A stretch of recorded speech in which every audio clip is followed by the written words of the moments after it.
Wange baluwe ziwandikiwa National Unity Platform ever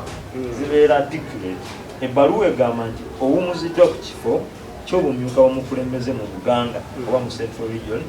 era ensonga ey'okuwummuzibwa eweera National Executive Committee okugiprocess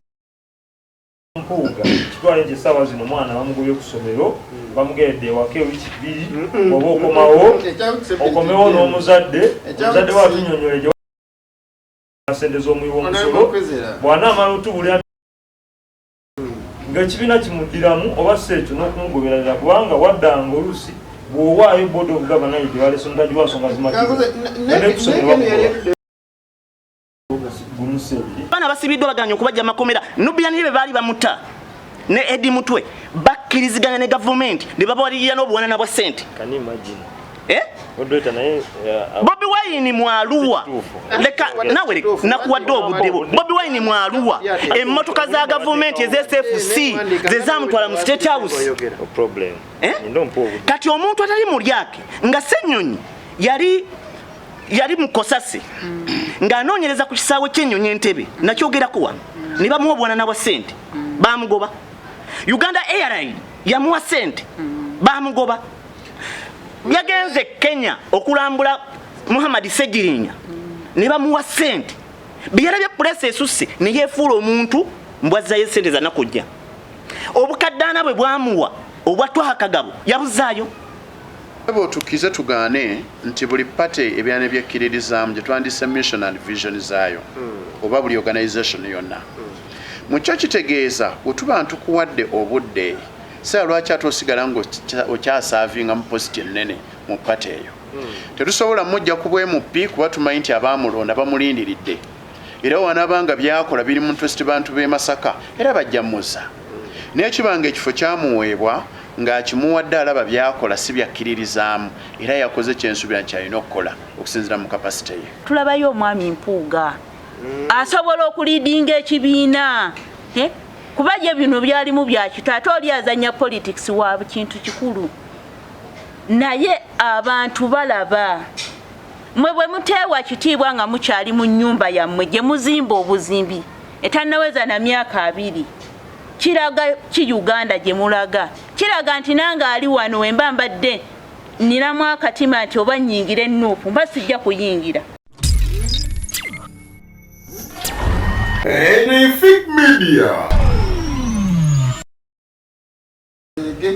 Tugenda kutandika na Honorable Mathias Mpuuga Nsamba. Ebbaluwa emugoba yonjirina wano mufuumuula olowooza naye kinyibwa aba teyagifunye nze njirina kumufuumuula kumuwummuza expulsion and suspension sigabangako expulsion ekoleddwa era eno suspension kubanga ebakubanga yanditaddewo nti tukuwummuza wiikisi 2 naye eragira ddala nti yakola amanyanga ne beegabanya kawumbi kamu miliyoni 7 ye n'atwalako obukadde 5 mu bbiri inaku mwezi 6 Maayi sente zo so kiraga nti wadde wano waliwo suspension from office the suspension weekoma tegeeza nti yagobeddwa kati tulinda bbaluwa emu eraga nti aye tuddira ddala ku kitero Katikkiro Charles Peter Mayiga bwe yavuddeyo n'agamba nti mukulu wa bonna abaabaddewo era asobola okubabuulirira takyawulikika ebigambo bye tebikyalina makulu si kituufu ky'oyogera ntenaki Katikkiro kubanga ebbaluwa eyo ewummuza bwana Mathias Mpuuga yafuluma ennaku z'omwezi nga 27 era yawandiikibwa nga 7 okulembeze ba National Unity Platform ebukiika eggulu so Katikkiro eyo yonna yagenza okubyogera ebbaluwa eno kale tusoma ku gundi ya National Unity Platform yammwe ya Facebook yabifulumizza nga muvudde wa Katikkiro nedda ate okufulumya kyangu decision yakolewa ate esobola okukyusibwa wabagenda maaso decision esobola okukolebwa decision neterekebwa nerinda akaseera katuufu kabadde nga muvudde ewa Katikkiro whatsoever n'ekikulu nti decision yatekingiddwa ekibiina Katikkiro mwamujembe ne Katikkiro talina stake mumu talina stake mu national unity platform. Katikkiro wa Bwakabaka bwa Buganda, so bwaba alina okuwabula kwaba akoze tekuwulikika okuwabula tekuba na makulu sagala ki ogambe nti okuwulika okuwabula tekulina makulu. But when you give advice, it is upon the person you have given advice, that advice oba okugikozesa either way oba okugitwala. Kubanga kankuwa ekyokulabirako osobola okuŋŋamba nti Honorable Kwizera atandika okusalako ebirevu olabike bulungi n'ebirala. Kati gwe waliwo abamu abagamba nti ekirevu ekyo kikulabisa bubi, kikulabisa ng'omutujju. Kati oyo naye wampadde advice ye, kati ndiwadde ng'ogitwala n'obutagikola ki naye Honorable Katikkiro owekitiibwa Charles Peter Mayiga yayingidde mu nsonga ezitamukwatako. No, Katikkiro nga we yakugamba oba nga we yagambye eggwanga nti ye mukulu waffe ffenna mu Uganda kubanga era ng'omukulembeze ku levo ye ku kaliba ye gy'aliko eyo ate n'aziwaako opinion ng'omukulembeze. Naye era mu kaseera akasinga tekitegeeza nti bw'obeera omukulembeze every time your opinion is to matter.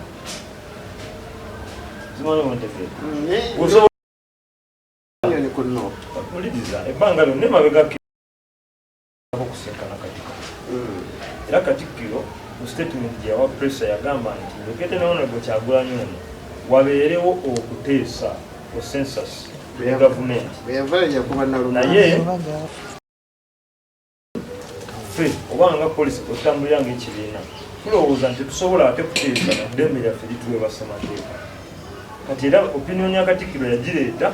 naye in that case it couldn't matter. Kubanga ekibiina tuba tinekya ekyokubiri njala kumaliriza ebbaluwa eno eri very clear. Naye simanyi lwaki amawulire gonna media houses ezisinga actually ziganginze national unity platform kubanga ebbaluwa eri omutono nnyo obwongo obusemberayo ddala asobola okugisoma n'agitegeera. Ebbaluwa egamba nti Honorable Mathias Mpuuga Nsamba deputy olw'okubanga bwetaba mu buli bw'enguzi mu bbaluwa ne mwegabanya gwe ne bakomishona esente bweziti ne bweziti ez'omuwendo gwekuti ne bwekuti tusazeewo okuwumuza kubanga ate wagaana n'okuba nga oba ku nsonga zino ezaki eza ssente. Kati ebyo byonna byonna okumuwumuza ku kifo era ng'otaddewo ne ebbaluwa eri very clear ng'egamba esindikiddwa mu National Executive Committee for Further Processing yekwalagula kusembala mu bbaluwa. Akakiiko ka National Executive Committee kagenda kutandika olw'okutunuulira ensonga ya Mathias Mpuuga oba ey'okumuwumuza.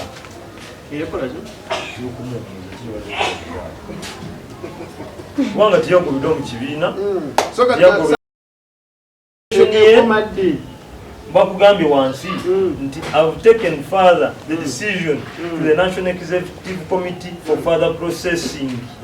Kitegeeza akakiiko olubaka wadde eddimu okuddamu okukola oba okulondoola enteekateeka eno ey'okuwumuza Mathias Mpuuga oba oli awo nga bwe wagambye nti asobola n'oggobebwa ddala ku kifo ekyo kubanga suspension bwewasoma oli munamawulire yasoma bwe bakugamba nga ntukwadde suspect ku ssomero babanga bakugobye wabanga kuwumuzamu wiki bbiri odde n'omuzadde wiriza odde n'omuzadde buli ffenna boda neyegayira naga bannange unsaasire omwana wange byamusobyeko najja kuterera oba oliawo nga bwe bagoba bakuwa suspension ne bagamba naye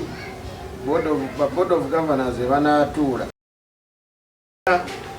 kugamba ogwenga omuyizi olina nnoonya twamanyanga bumanya nti kati gogobeddwa notobuzaabuza mumanyi kyekije nage nti bannamawulire mwagangiza ku nsonga ensonga eriverekiriya nebbaluwa eriverekiriya kubanga ebbaluwa ezo ziwandiikibwa national unity platform eva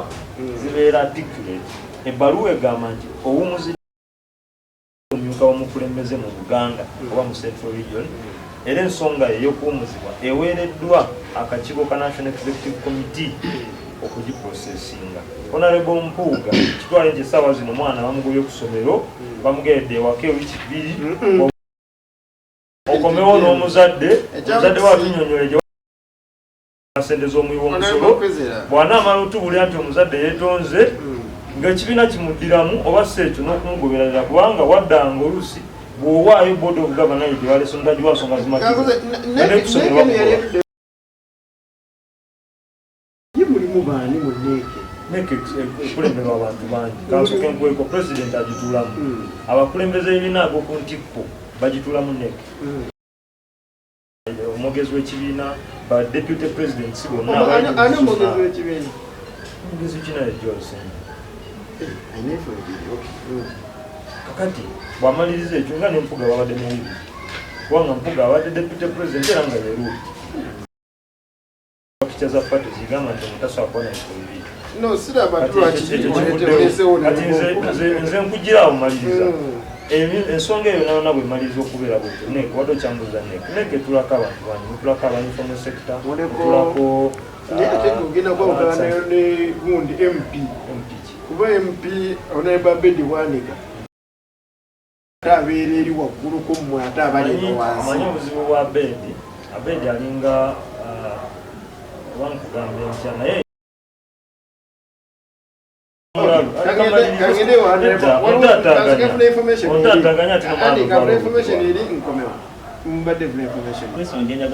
ekisookera ddala owekitiibwa Mpuuga oba owekitiibwa Mpuuga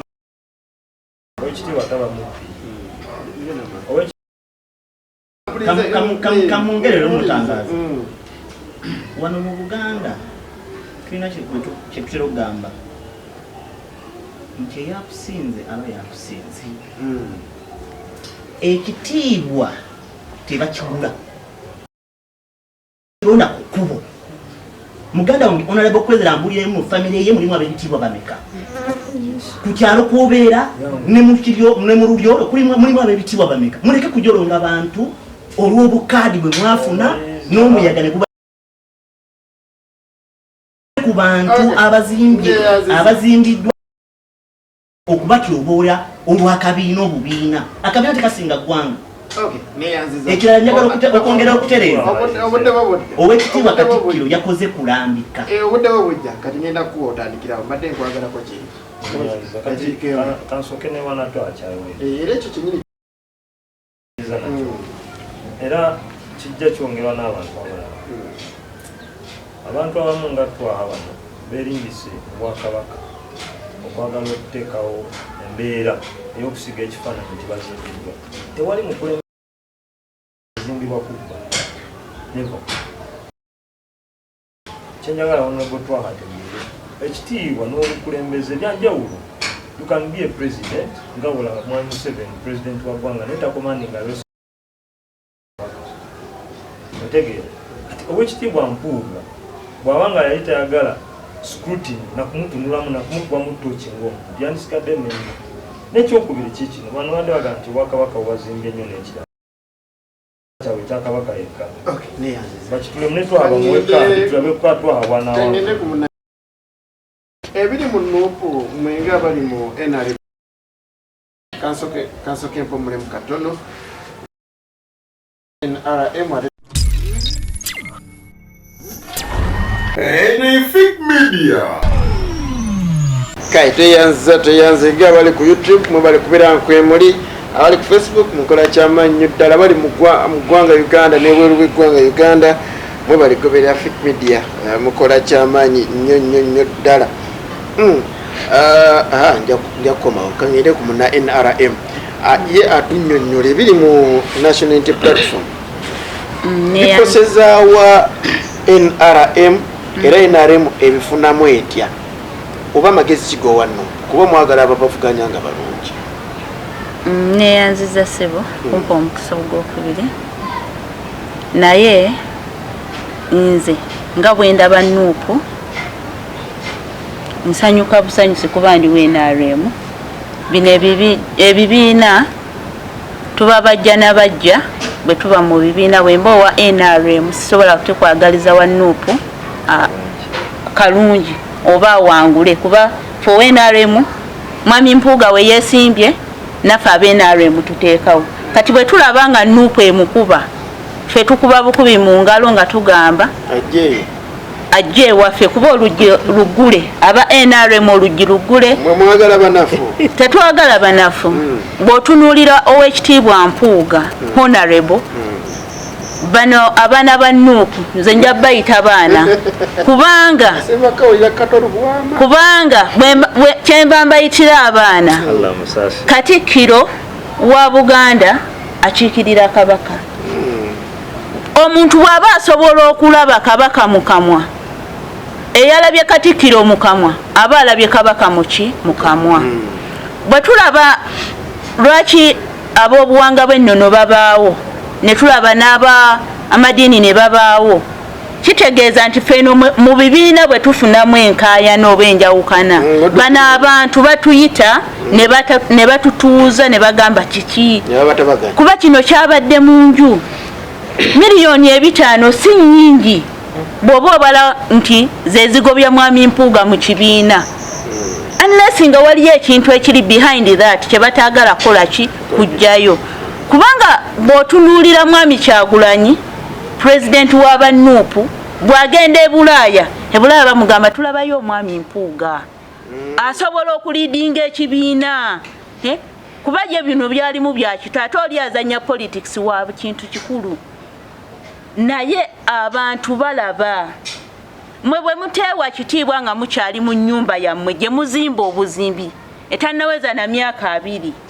kiraga ki Uganda gye mulaga kiraga nti nange ali wano wemba mbadde ninamu akatima nti oba nnyingire Nuupu mba sijja kuyingira we mugobedde omuntu w'amaanyi nga mwami Mpuuga eyabayambira mu kaseera akazibu kubanga naye singa tebamwekwatako aba Nuupu nabo tebandibadde n'amaanyi ge balina kati bagamba nti yagenda okubeegattako nga bali ku City Square nedda naawe yali DP buloko bwe bava mu DP buloko ne tulaba people power neefuuka Nuupu naye nga beegase kuba n'abalina amaanyi kuba be baali ba advisor baabwe mu by'obufuzi era nze kye ŋŋamba omukulembeze wa Nuupu munnange sipiidi kendeezaako bano bookuba obukokola nti onaafulume olw'okuba nti olaba otuuse munnange tonnatuuka bw'oba obadde oyita mwami Museveni dikiteeta pulezidenti wa Uganda ate gwe dikiteeta nnamba emu gwe twakalaba bw'oba osobola okugamba nti mwami Mpuuga fuluma genda then gwe gwanga olitwalawa abantu bangi mu Nuupu abalidde ne ssente ezisinga ezo tunuulira wano Joel Ssennyonyi leader of opposition ssente ze yalya ng'agamba omukyala akulira ebyennyonyi ze yalya bamutulaki naye ye tamwogerako bw'omutunuulira leader of opposition kati Joel Ssennyonyi amayumba gazimbye nga gotogoogerako eyo singuzi they are getting money bw'afuluma ebweru ng'agamba Uganda ekulukuta musaayi naye nga ku baana abali mu makomera bo tayagala boogereko era ekyabaawukanya ne mwami Abedi Bwanika yamugamba nti mwami Kyagulanyi nga bwe tulayidde tuli ba member of parliament twanditudde ne gavumenti ne tuteesa ne tulaba tutya abaana b'abantu be baasiba tubajje mu makomera ekyo yalaba nga kifu n'agenda n'agamba Bwanika kati alya n'abali naye nze bwe mba muzadde ng'omwana owange baamusiba mba nnuma omwana aba nnuma kuba alina abaana be balina okulabirira opposition tekitegeeza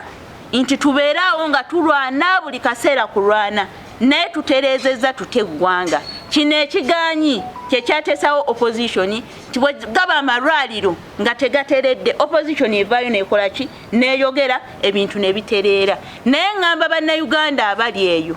kino kyekiseera tukube ttooki mu bantu be tulonda tutandika nabo babuuza nti bukya tukulonda kiki ky'otukoledde. Bw'oba mubaka w'Ebukamansimbi tukubuuze naffe twagala accountability ku ssente ze bafuna ng'ababaka. neyanzege oyo soboka information kanfune honorable Shambe kufaaki sobo neyanziza ebbaluwa yawandiikiddwa eyawukana omuntu okumuwuliza ku buvunaanyizibwa bwalina n'omugoba mu pate. Baluwa oba agyetegereza bulungi n'okutennagoba honorable Mpuuga mu pate era tewali akyogedde nti abadde abyogera sebo wotobeereddeyo wotobeereddeyo okufuluma we baali bamu obwa vice oba obwa deputy okubeera nga amyuka president muntegeera ennyangu gwe bayita deputy okubwako akalulu gwe bayita vice baba kulonze bulonze muntegeera eyange abadde vice tabadde deputy kuba senga yali deputy yali tasobolwa kuwummuzibwa bwe kityo naye ate okusinza ku mukulembezeewo agamba deputy wange kati ni mukunnyonnyola bituufu oyagala singa mukamawo si kusinga mukama wange nkuwanjawula ebiriko kuyize deputy kuyize vice ebintu bino lwaki mmwe mukoma eno ne mutabituusa wali mu kitebe ne bamanya ebintu ebiriwa byani mukunnyonnyola kubanga tikyonnyonnyola kyekituufu ekiriwa ekituufu kyenkunnyonnyola anti nkunnyonnyola kituufu yagadde saagala kusumbwa batuwuliriza ate nga ndi musajja musomesa taata bw'okituusa eri ku kitebe kyekisinga obulungi ekiriwa kyenjogedde kyokkuwa ekituufu akiyisa wano kituuke ku kitebe kubeera ti babaggalira ku mulyango tibayinza so ekyakoleddwa eyali yamuwa buvunaanyizibwa okumuyambako okukulembera sayidi ya Buganda yamuwummuza ne tiyamugobye mu pate era honorable Mpuuga akyali member waffe wa National Unity Platform tannagobwamu.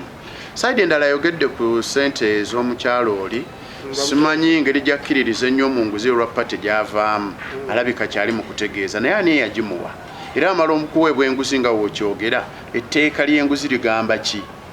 Tulina obukiiko bungi bumanyi nti baba bamuwadde enguzi waba alidde enguzi olwo gye bamulipootinga bamutwala mu kkooti kati ffe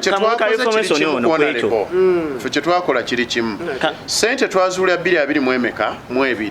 ono tuli mu 2024 ne bamuwa obudde n'atako kye tulowooza nti yali alina okukola kyekyaleese obuzibu nga tonnaba kumpa budde bwanka muweka information nzikiriza muweka ogenda kaleeta mu buddewo nwakwante anti mukyala Martha ataddewo eddakiika emu edakiika emu kansooke nawo honorable kyabadde agamba National Unity Platform bwemala okukyusa obukulembeze bwayo okuva wa mwami Kibalama neebuuza mu bukulembeze mu mwami Kyagulanyi okubeera president n'abakulembeze nga balondewa mu delegates conference yali Kakiri ebintu ebyo byolaba nti deputy bamulonda n'ebirala olukiiko olwa delegates conference lwawo obuyinza obwenkomeredde president w'ekibiina okwapointinga abantu abo kubanga twali mu kaseera ka covid nga ne structure z'ekibiina tesobola kutuula honorable abadde akulaga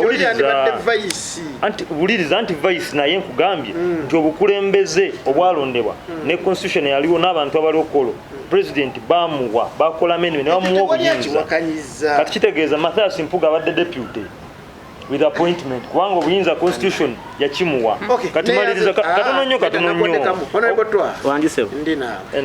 kakati njagala okutandika ensonga zeno naye njagala ombuulire eddakika ze ngenda okutemeteme bannayuganda nze wano okubategeeza ensonga enkulu nnya tuli mu nsi eyawambibwa Gino Museveni ne famire ye era gye tukkiriza nti twetaaga okukyusa obuyinza mu mirembe naye tetwetaaga kukyusa buyinza kubujja ku Nakyemalira tubuse mu mikono gya Nakyemalira B era atambuza mu ntambuza y'emu n'ebikolwa bye bimu ebya Gino Museveni wendi press conference gye yali esaanidde etya Honorable Mpuuga ekisokera ddala nti mbaka wa parliament yagituuza mu parliament ekyokubiri commissioner ekyokusatu member wa NUP ekyokuna mumyuka wa mukulembeze wa NUP nedda yawumuziddwa olukiiko lwetwogerako yalutuuziza nga awumuziddwa Facebook live abantu bakulaba Honorable Kwezera byobadde oyogera nakuwadde obudde n'oyogera beera n'empisa tukimanyi nti abalenzi ba NUP temuwa kitiibwa bantu kuteesa leka nteese ku lwa bannayuganda so si ku lulwo wateesezza mu buddemu Honorable Mpuuga be yali atuuza olukiiko olwo yali vice president oba yali deputy president bwe yalutuuliza oyogedde bulungi Honorable Kwezera muleke kuyiga mpisa nsiwuufu mu kkubaganya ebirowoozo bw'oba toyagala kukubaganya abantu na birowoozo jangu ku pano nga mulina moderator Honorable Mpuuga mu kuyita olukiiko lw'abamawulire yajja okusaabulula obulimba obwakolebwa omukulu ku Ledi Bwemu mu nnyimbe ng'omukulu w'ekika ky'abendiga afudde omutaka ku kitebe ng'ali ne bafuutu soja ne mu mawulire yasooka n'ayogerera mu lukiiko lw'abeewakiso n'ayogerera mu lumbe mu kufa kw'omukitaka n'akomawo ne ku bafuutu soja ku kitebe ne ku social media embwaze ne zivuma baki abantu n'addamu n'agenda ku Ledi Yemu era kanjogere yesimba ekyo nja kukyogerako be bamubuuza ku kyebisiyaga n'okuvuma abantu ku kyokuvuma abantu yagamba akkiriziganya n'abavuma abantu kubajje no Museveni yagenda na mundu mu nsiko leka mmaleyo kyembadde njogera yagamba akkiriziganya n'okuvuma kubanga je no Museveni yakwata mundu bano bayina kukozesa yagamba bwati esebo yagamba ndi kati mulaba bavuma buvumi naye ate banatuuka ne bakwata ejje wayagamba nti lumu yagambako statement nti abantu bano nja tutuuka ekiseera sikyasobola bakolaki ani abasasula okuvuma abantu ani abasasula nze nina ogusuka mukutu ogumu gwe mmanyi nti gugwe nga bavumirako abantu asookera ddala ye mumyuka w'omwogezi w'ekibiina okwosa jjo yavumye owekitiibwa Mpuuga naye nga ye tumumanyire ddala yabba kativi ka mitwalo ago mubbi kati omubbi talina buyinza busobola kugamba mubaka wa parliament commissioner wa parliament nti muli wanguzi bamutwala mu kooti je n'obigirwa be yafuna obutakkanya ne NUP bamuwummuza ne bakola okunoonyereza okutuusa lwe bamugoba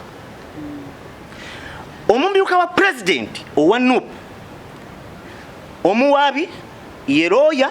yasalawo era yavunaana tudde mazima bano tebali mu kulwanyisa buli bwanguzi bali mu kuzanya bya bufuzi bya kutta bakulembeze bategekebwa Bobi Wine yali yatandikira mu kutta Dr. Besigye namusaanyaawo natakawuma ata masasi natane mu bigambo mu propaganda were okuvuma abantu namusindika n'omukuba kansala ku CBS bamukube James Mubiru yakulemberamu oluko nyanzi ye yasasula sente ez'okugenda bakube Dr. Besigye ne bakozesa amasasi okutta Hussein Kawuma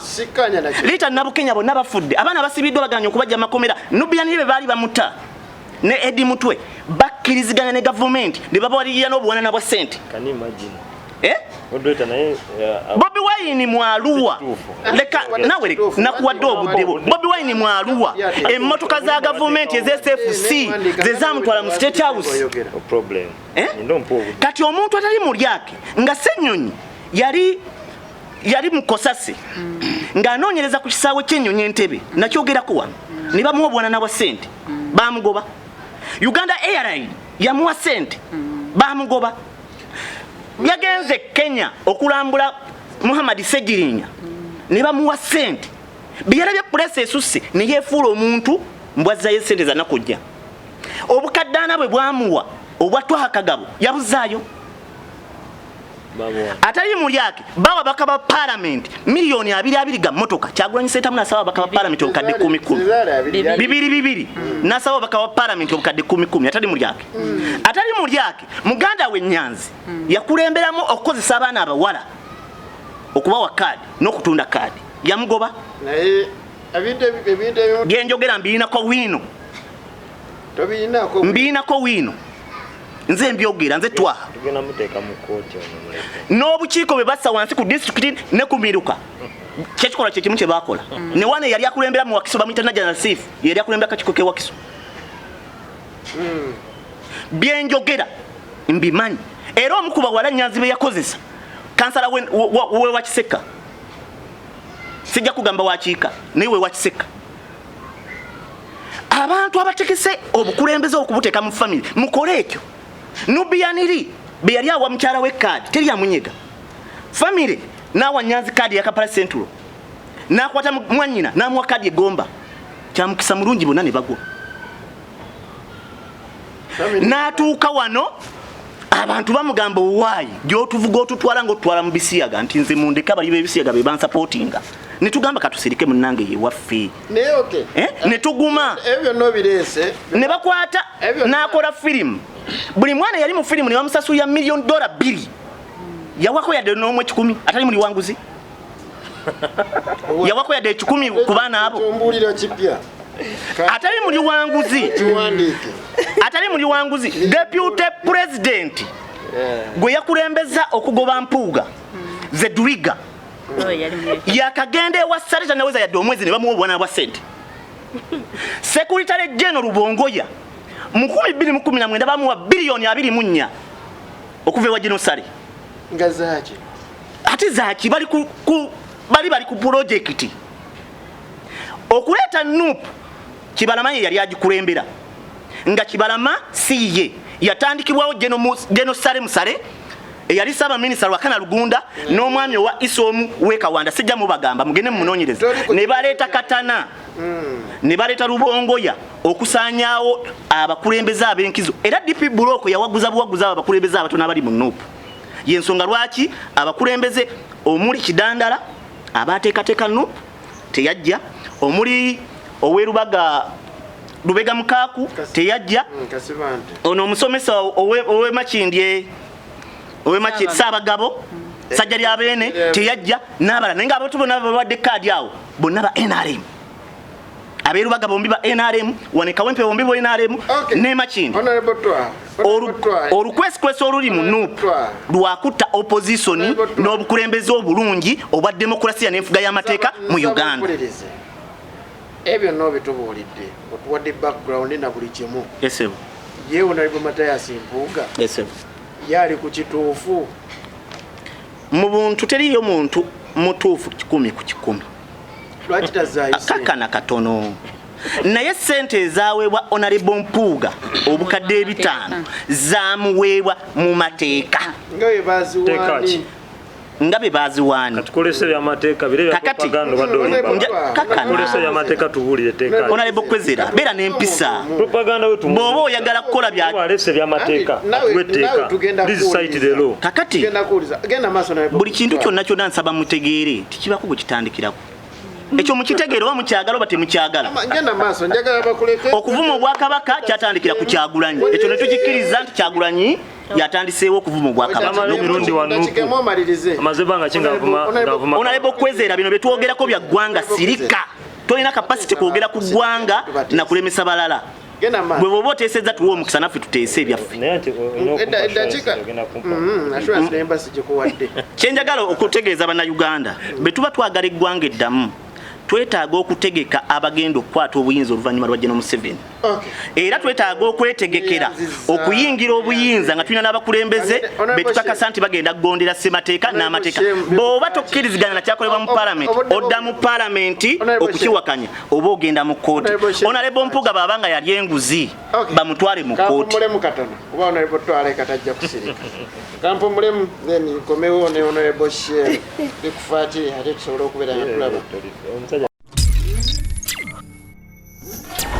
Anything Media.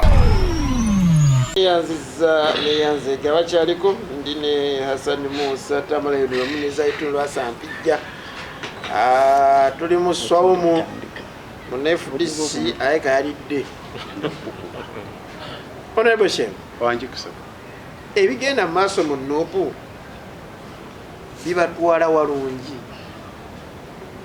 n'engeri gye mutwalamu ebintu yentuufu sabo neyanziza ebisaba bisinga otera okuŋŋamba lwaki njogera mpola naye buli okozesa amaanyi amangi ng'onalebo gatera okukozesa mukwano gwange taligidde mu kkuba mukyo kiba kitegeeza oyogera nga teweewulira kyekisooka osobola okulimbiramu ekyokusatu tosobola kufumiitiriza biki by'oyogera era ebiseera ebisinga nnina endowoozega nti oba buli wavaawo naamira ku panado kuba alabika avaawo ng'akooye eyo nvuddeyo sebo sebo nsira ku kibuuzo kyo Nuupu nga pate erina kowa value zaayo zetukkiririzaamu muzo tulinamu kye tuyita integrity twetukkiriza okuba nti tulina okutambulira bwe tuba nga regimu gye twagala okuddira mu bigere gye tulwanyisa ng'ekizibu kyayonguzi ate ffe nga tulaba aliwo ali mu kulya ssente za munnansi ye integrity gye tulowooza nti yagivaako yasoose mu Nuupu enjawulo eriwo nti ayinza okuba si yasoose naye enjawulo eriwo nti boyogerako abalala abo tetubamanyi ng'etumanyi kino ekibaddewo tutandike ku ssente ezaali bwali bukadde 22 obwo obwasooka ababaka abasinga bwe batazzaayo nga n'aba Nuupu baalimu etudda ku bukadde 80 obukadde obw'80 nabwo obujjukira bonna mbujjukira era babaka bangi abataakola ki abataabuzzaayo abo nga bo tebakwatibwa mu ngeri ndala sabo wobanga oyagala ekibi tusigale nga tukisiiga tukifuule nti kirungi tukkirize tugaye nti tulina gye tulaga nga pate so bali mulimu abaana n'ebyana boyita abaana n'ebyana kijja kusinzira ku mbeera eriwo wetuba ntwagala okutereeza eggwanga etteeka terina kwawula nti ono agwa mu kiti bwe kiti oba ono agwa mu kiti bwe kiti ebiseera ebyo twakwata paliament ne tukkirizibwa okugenda okulayira mu kyo ne tufuna n'obukulembeze ne tulowooza nti yali alina otukulembera ebiseera ebyo yali leader of opposition ngeri yali avunaanyizibwa 100 ku 100 ku bakulembeze ba Nuupu 57 oba 56 nga ye mugjeeko wabanga tiyasobola kuzannya roolo ye biseera ebyo ensonga ki principal avuddeyo atandika okuzannya roolo gye tusuubira tiyali alina okuzannyibwa omuntu omu kyataakola kyekitusumbuwa leero ku roolo eno y'ebikadde 5 Honorable Joel Ssenyonyi yagizannye eriwa ey'obukadde 5 bya Honorable Mpuuga miliyoni 5 byeyogerako wosomye ebbaluwa eyo eraga ddeeti 2022 bigenza okufuluma tulimu 2024 ngamba kikino nti byali bitegeerekese munda mu kibiina bigenza okufuluma ng'omukulu si ye leader of opposition yakavaako bbanga ki Ssenyonyi nga yaliko bwe bifulumidde bino byonna bitwogerako so tugambe nti Honorable Joel Ssenyonyi yazanye bino byonna tukkiriza tugaane nti ebintu bye tugenza obbiwulira twabirabira ku social media ng'omukulembeze ow'okuntiko kkiriza obagaana olina okujja obeeko ky'otangaza era okutangaza bwe kwagamba nti tetukuyinaako buzibu naye kwata ssente ozizze gye baazikuwa era ojja weetondera eggwanga ekyaleese obuzibu buliwa abaliwa tebazizzaayo abafuna obukadde 80 n'22 President party yaffe ogitunuulira yena structure yaayo gyensuubira nti leader of opposition ebiseera byabadde avunaanyizibwa 100 ku 100 njala tulabe nga waliwo ssente endala ze bagabye ku mulembe gwa leader of opposition omupya tulabe reaction ye naye incidence ebanga tennaba kugwawo nsonyiwa okusalamu ekibi katono Honorable Kyagulanyi yavaayo gw'ogamba nti yali tayingirira mu bintu ebyo n'agamba ssente ezo ababaka bazizzeeyo abakkiriza abazizaayo ne bazizaayo abagana ne bakola ki abazizaayo nze naye kanalabako omu bababiri pata yaffe ogitunuulira emiddewo ku maanyi g'abantu wenkeera ku makya ne babaako kye bampa abakulu ne bampabula nti kwata kino okizzeeyo neŋŋaana tulina abatusindika mu paliamenti abatusindika ku bukulembeze bwe tuliwo tujja kuddayo tubasaba akalulu kati lwaki ne Honorable Mpuuga temumulese abantu b'e Masaka n'addayo n'abasaba akalulu enjawulo eriwo nti ono abadde ne responsibility esukka okubeera meya MP era responsibility kiba kitegeeza nti status ye fe abali wansi we tulina bingi bye tulina okuba nga tumulabirako tumukoppako naye tulaba omukulu ng'ayagala okweyisanga olaba ekibaddewo wewali obuzibu awo. Ekitegeeza bali abatwala obukaddaana bo bali fine. Obukaddaana si pulezidenti yakola kyakoze naye enjawulo eriwo wabanga yagamba abantu abakulu ne basigaza ne kisennerero nga bakyazirina tujja kudda mu bantu. Lwaki bo tebawandiikibwa amabaluwa gano? Buli kiseera kibeera ne dynamics zaakyo. Abadde mu kifo kya njawulo naye ne bano basigala bakoze omuze gwe gumu. Buli kiseera kibeera ne dynamics zaakyo era n'empewo oba etambula ebiseera ebisinga. Mpuuga twagala kutereereza ddala kuviira ddala ku climax tuleme kufuna incidence eriwo ti ekyennyanja kyavunda okuva ku mutwe ne kijja nga kirya paka ne wansi. Ekintu kyoyogedde kirina ekintu kyekimpadde ti Honorable Mpuuga ababaka abadde ba leader of opposition mabega abadde tebafuna ssente ezo. Kituufu naye babadde bafuna akasiimo kuye naakola ki n'azifuna nga bw'ogambye nti ekintu kitandika ku Honorable Mathias Mpuuga ne kino kitandikidde ku ye eky'omugoba. Sente zino wozitunuulira miliyoni 5 okuba nti zaweddwa leader of opposition ekitukuba kiri kimu bwe baali bagaba emmotoka gye bawa deputy speaker ne basipiika ensonga zo mu constitution zaaliwo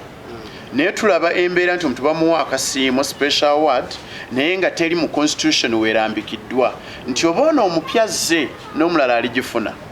ebaale bayisa akasiimo kano tewali kalabikira mu mateeka. Honorable speaker kye yakola nti yasettinga precedent n'asooka engabire abakadde ekintu ekyo tugenda mu constitution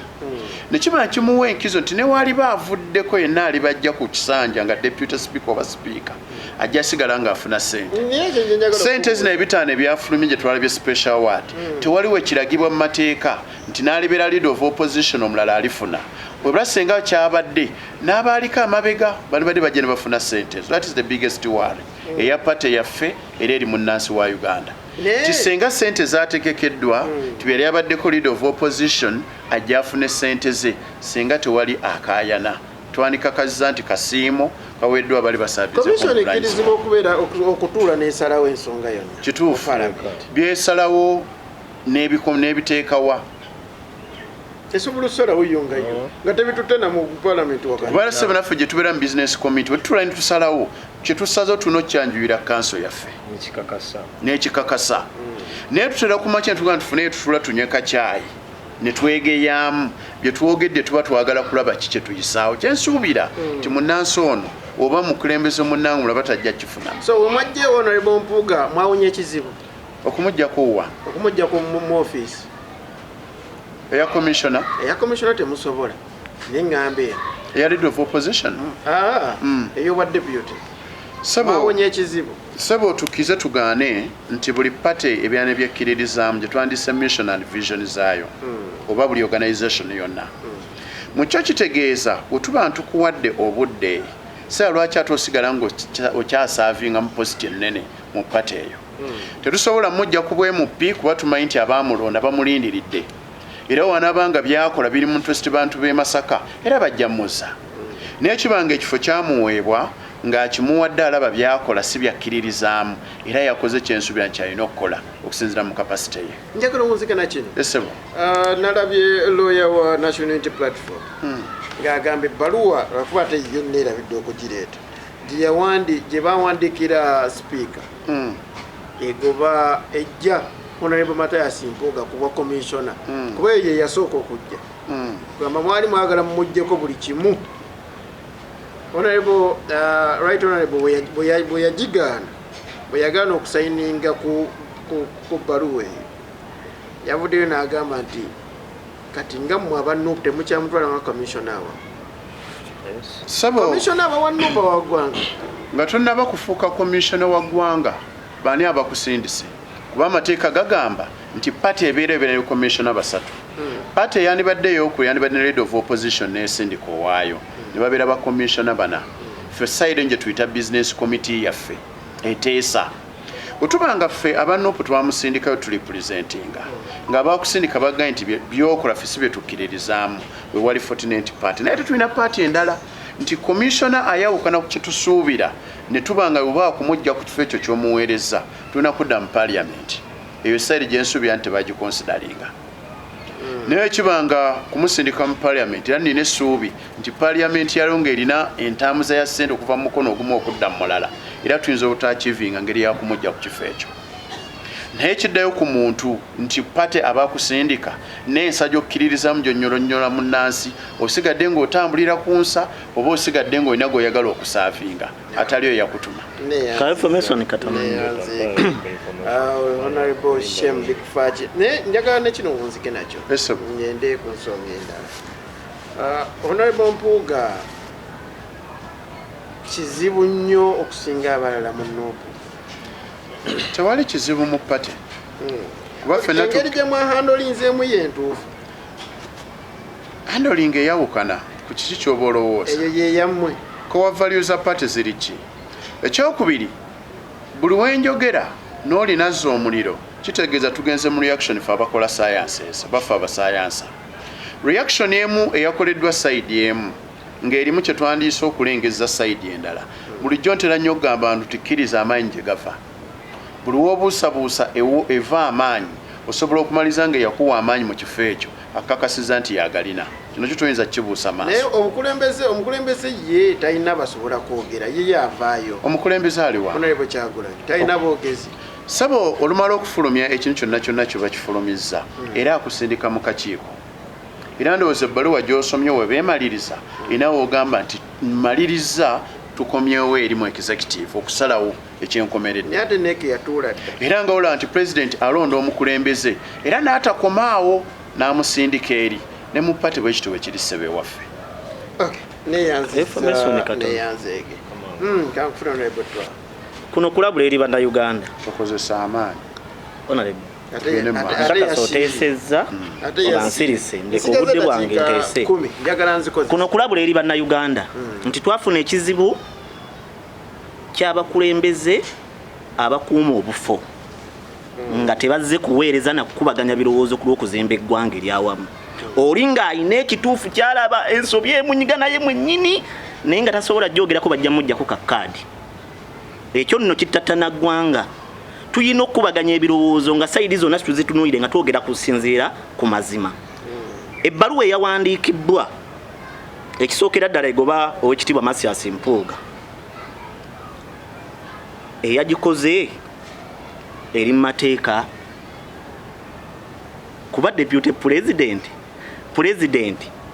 ssemateeka alaga nti badepute bebe balina obuyinza ssemateeka owaawo kakkana badepute president mu Nuupu be balina obuyinza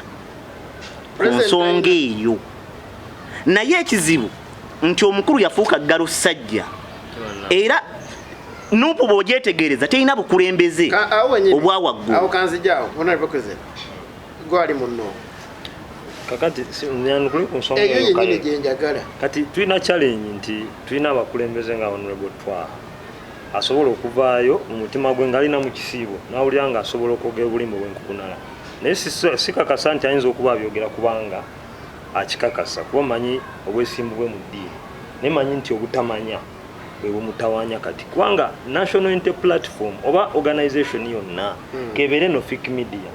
tewali ayinza kubeera na buyinza bwankomeredde okusinga gwe managing director kani manji tekyetagana logic w'amaanyi naye oba tewasoma nnyo naye oba muntu wawansotya obuyinza ssemateeka bumuwanga president w'ekibiina okweexecutinga kati honorable wajja wanatandika okulimba abantu nti deputy president aba n'obuyinza osinga president nagambirwa kuba ntuli mu kisiibo era singa mpa omukisa maleyo ekyanga asobole okutegeera si kwa buli omu nsonga eno yennyini ey'oggoba badepute balina obuyinza era kino Kyagulanyi kyakoze kyabadde muteeka kisoboka kitya walabako Kano ng'akwata Kano mpa obuyinza kubanga walabako Meja ng'akwata Kano waggulu tika neva mpa omukisa maleyo batya Zedrigo bagobe mpa omukisa maleyo eno ensonga eyawukana ku kulowooza neyingiramu okutegeera n'amateeka anti byonna tolina kyomanyi tomanyi mateeka ga Nuupu bwe gatambula njogera ku lw'eggwanga zisogera ku lwa Nuupu kati kakana katono obadde oyogera nga nsirise leka njogere kakana eyo ebivuyo gye mwayiga okugaana abantu okwogera sigenda kubakkiriza olaika ogwa mu kiri ekiti ekyabamwana ekyo si kyenja okukkiriza wano mu mbeera ey'amateeka amateeka gagamba ki nti bw'oba ogoba deputy obanga mumuwummuza delegate conference y'ekibiina musajja kakkana era okuzza obujja kwe baakola mu ssemateeka senga abakkiririza mu mateeka banagenda mu kkooti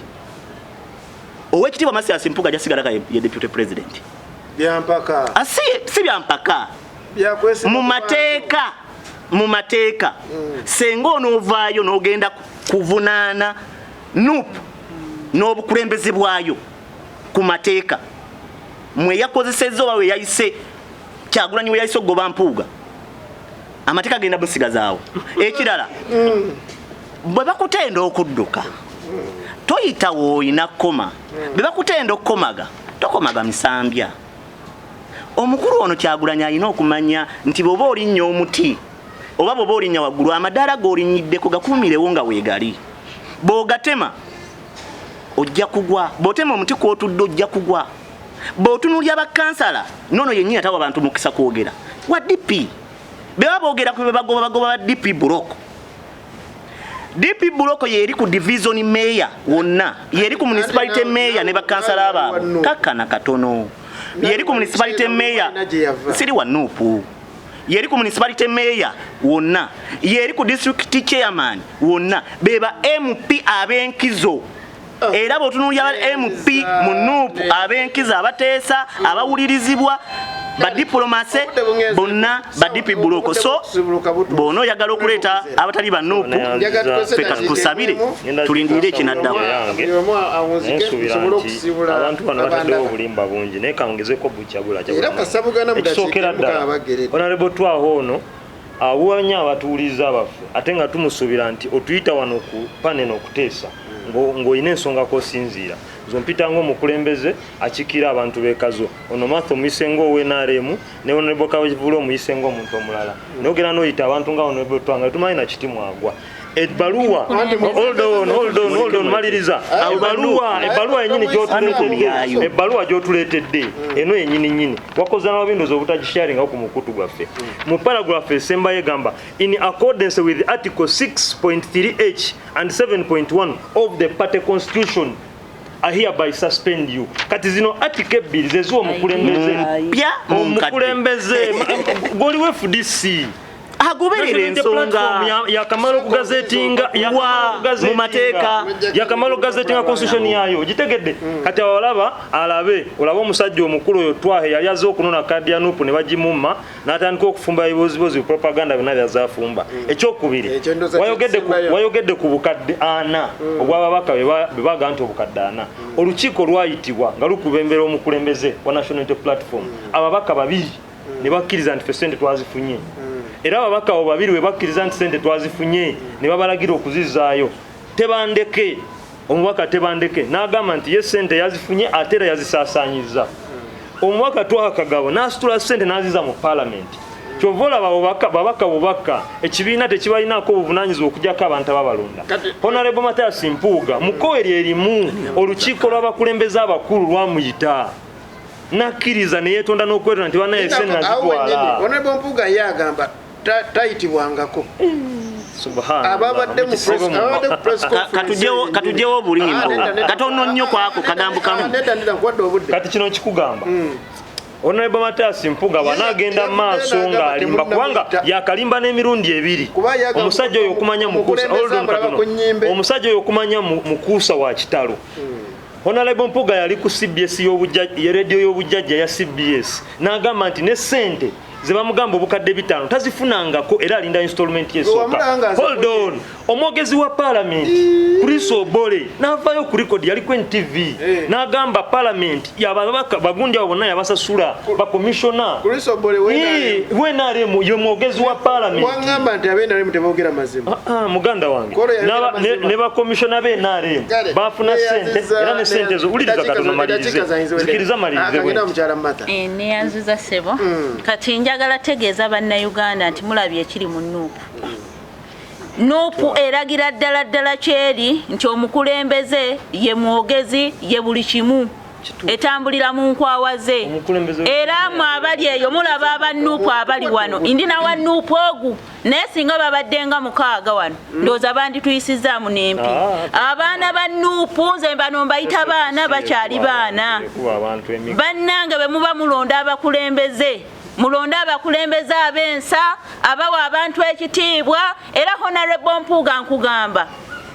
osobola okudda mu DP weri osobola okujja waffe mu NRM osobola okukolawo ekibiina kyo naye bano guno muyaga bwe gwajja bannayuganda mutegedde omuyaga temutuddiza muyaga kubanga abakulembeze abavaayo bakiboggwe abannuupu bakiboggwe era tusaba tutandike okukolawo embeera nga tubuuza ababaka baffe be twatuma mu paliamenti batuwa accountability naye obubbi bususe mu babaka bonna byebyange sebo obubbi bususe bwe batuuka mu kugabana bonna bagabana oba wanuupu oba waki tusaba abantu abali eyo naddala nze ow'ekayunga tugenda tandika kunoonyereza nga tubuuza omubaka nti gwe tebandeke okoze ekigino emyaka 5 yadde teginnaggwako tutandike okusunsula 2026 tulabe betuzaayo abamu nabagamba tebagenda tutuukayo kyekyo kiwamubagamba tebagenda tutuukayo kiggwera wano wakati tujja kutuukayo neyanzeke mwami Musenguzi Samuel bali kubeera nkoli Honorable Shem Kavulu bikufaaki sebo njagala okwebaza omukyalo ono era bwe bale mutuleetera naye alina okumanya nti enguzi agitembeeta amumanyi senga yali tayagala nguzi nina essuubi nti senga enguzi yaggwawo tukirabye nti abadde ali enguzi bamujja mu kafo akamu ke tulowooza nti kabadde kanafunafu ne bamutuuza awali ssente ffe mu National Unity Platform kye twagala okugjawo nti olya ssente egenda okuyamba munnansi tukususpending naye abamu abakwatako ng'abaliwa nga nyanzi ya baki nze kyemmanyi kiri kimu enyini bw'abadde annyonnyola agambye abavayo baali abalala baasirika bujulizi bwa Mpuuga weebuli enjawulo eriwo ku ssente zibadde zifuluma mu ggwanga n'ebyolaba leero eyo ebbaluwa twagiraba ku social media era ng'omuntu yenayinena alumirirwa pate ye yalina okureactinga ng'omukulu omu wa claiminga nti bamuwandiikirangako naye ng'abiraba ku mikutu naye n'areactinga abamu abalabira ku nnyimbe omukulembeze amulabira ku nnyimbe ekirungi atwala obudde n'amulaba abandi ajja ku mawulire ekyokubiri obanga olina responsibility gy'olina ani abaakugoba mu pate yo ddala nga ddala owulira olina omutima gwa pate era yagambye yetava mu pate nga muli abavumi mumuvume nga tasobola kuva mu pate kuba ssemateeka w'omutegeera tosobola kuva mu pate okujja ng'ebula omwaka gumu okugenda mu kalulu ekyo wetaaga kikunnyonnyola wabanga yategedde nti etteeka likugamba 1 year towards election wova mu pate kyekirina okuba wabula emyezi mitono nga 7 kakati egyo emyezi gye tugendamu wetugenda okulabira buli enkima erinnya omuti waggulu kikyeraga eyongera kulaga bwereere oba etegeeza byeriko ebyo neyanzega bali ku Facebook mwe bali kubeera kwemuli sebo nze tompadde nakuwadde obuddemuli munzikirize baluwa ya Honorable Abedi Bwanika ndowoozayo ngenda gireka olw'obufunda lw'obudde ngenda kubanga njekaloza tujja gifuna omulundi ogunaddako omukulu bwe yavuddeyo n'agamba nti baagala kwogera ku nuupu weyimiridde ku nsonga y'ebisiyaga so wiiki eddako tujja kubanga ebbaluwa eyo tujja nayo aye tusobole okubeera nga tukikuwaganyako ebirowoozo bingi ebikyagenda maaso mu byobufuzi by'eggwanga Uganda we tunaakomawo era tusuubire ebirala bingi kuba n'enfudisi tetudde omukama abankomere mbeere bulungi era tusuubire ebirala bingi kuba n'enfudisi tetudde omukama abankomere mbeere bulungi